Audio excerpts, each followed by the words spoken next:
MNT news network को subscribe करें, like और फॉलो करना ना भूलें। साथ ही बेल आइकॉन दबाकर जन जागृति की मुहिम में जुड़े रहें।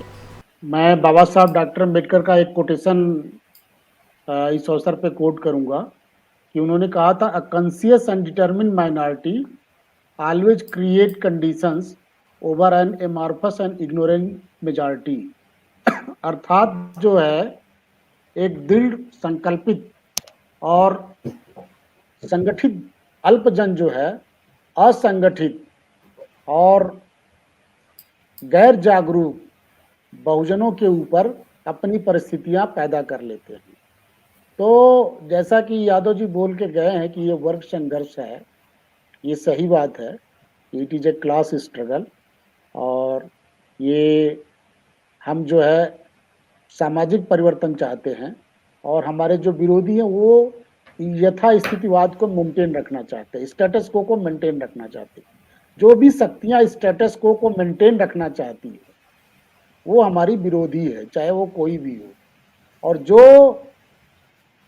सामाजिक परिवर्तन चाहती है, जैसे कि प्रोफेसर ऑस्टिन ने इंडियन कॉन्स्टिट्यूशन को क्या कहा था कि Indian constitution is an instrument of social change, कि भारतीय संविधान जो है सामाजिक परिवर्तन का एक टूल है, एक हथियार है। ये जितना चलेगा, जैसे रोलर चलता है, जितना चलता है वो समता मूलक समाज की स्थापना करता चलता है, वैसे भारतीय संविधान भी जितना लागू होगा उतना ही ये समता मूलक समाज की स्थापना करता चलेगा। तो मैं आज के इस अवसर पर यही संदेश देना चाहता हूँ कि एससी, एसटी और ओबीसी और इनसे कन्वर्टेड माइनॉरिटीज को एक पहचान, दैट इज मूल निवासी बहुजन पहचान, इस पे संगठित होना चाहिए, लोकतांत्रिक प्रक्रिया के तहत संगठित होना चाहिए और फूले अंबेडकर वाद की विचारधारा के तहत संगठित होना चाहिए और संविधानवाद को लेकर चलना चाहिए। ये चार चीजों को लेकर के मूल निवासी बहुजन समाज को एक साथ पोलराइज होना चाहिए।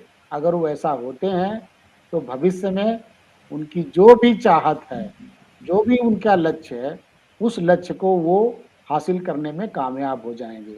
अगर इसमें से किसी एक का पालन नहीं करते हैं, जैसे कि मान लो लोकतांत्रिक प्रक्रिया का पालन नहीं जी। करते हैं, तो वो सफल नहीं होंगे। अगर वो फूले अंबेडकरवादी विचारधारा का पालन नहीं करते हैं, किसी और विचारधारा पे संगठित होते हैं, तो भी वो कामयाब नहीं हो पाएंगे। और अगर वो संविधानवाद को लागू करने की बजाय व्यक्तिवाद को लागू करते हैं अपने संगठन में, तो उससे भी नहीं सफल हो पाएंगे। लेकिन ये जो चार चीजें मैंने बताया, मैं फिर से रिपीट करता हूँ, मूल निवासी बहुजन पहचान, लोकतांत्रिक प्रक्रिया, संविधानवाद और फूले अंबेडकरी विचारधारा, इन चार चीज को लेकर के अगर हम लोग संगठित होते हैं, हमारा पोलराइजेशन होता है, तो हम अपनी सभी समस्याओं का समाधान कर पाएंगे।